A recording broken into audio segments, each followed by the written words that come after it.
उत्तर प्रदेश में लोकसभा चुनाव को लेकर सपा के राष्ट्रीय अध्यक्ष अखिलेश यादव से सीट पर चर्चा की गई तो उन्होंने जवाब देते हुए कहा, जब साथ आने की बात हो गई, गठबंधन की बात हो गई तो सीटों का भी कोई मसला नहीं है।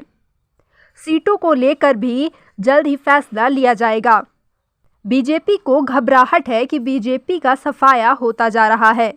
लोकनायक जयप्रकाश जी की प्रतिमा को इस तरह से ढकना, टीन सेट लगाना, गेट पर ताला लगा देना, क्या नीयत थी इनकी, क्या छिपाना चाहते थे।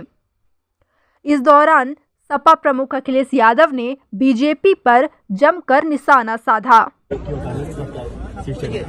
जब साथ आने की बात हो गई, गठबंधन की बात हो गई तो सीटों का भी मसला कोई बड़ा नहीं है। और न केवल सीटों का मसला, और प्रदेशों में जब चुनाव होगा तब बात आएगी।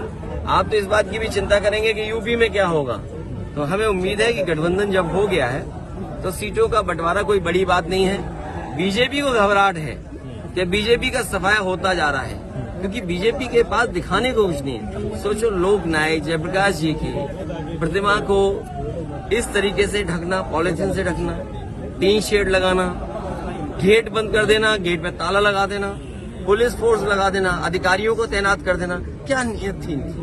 क्या छिपाना चाहते थे? ये सबसे ऊंची बनी बिल्डिंग या वो ऊंची बनी बिल्डिंग पुलिस के हेडक्वार्टर। अभी कुछ दिन पहले आपने एयरफोर्स के प्लेन्स को और हेलीकॉप्टर्स को मंडराते देखा था आसमान में। अरे हिम्मत तो मुख्यमंत्री जी में ये होनी चाहिए कि जो हेलीपैड है उसमें उतर जाए खुद।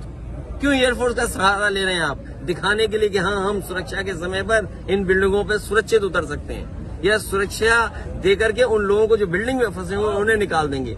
तो ये जो चीजें बनी हैं वो गवर्नमेंट के पैसे से बनी है, किसी के व्यक्तिगत पैसे से नहीं बनी है। अगर गवर्नमेंट मनी का नुकसान हो रहा है तो जनता का नुकसान हो रहा है। ये बीजेपी के लोगों ने समाजवादी म्यूजियम, जेपीएनआईसी को बर्बाद किया है, गोमती रिवर फ्रंट को बर्बाद किया है। ये उतने ही दोषी हैं जितने होने चाहिए कि किसी काम को खराब करने के लिए। बहुत शुक्रिया से बात करने के लिए।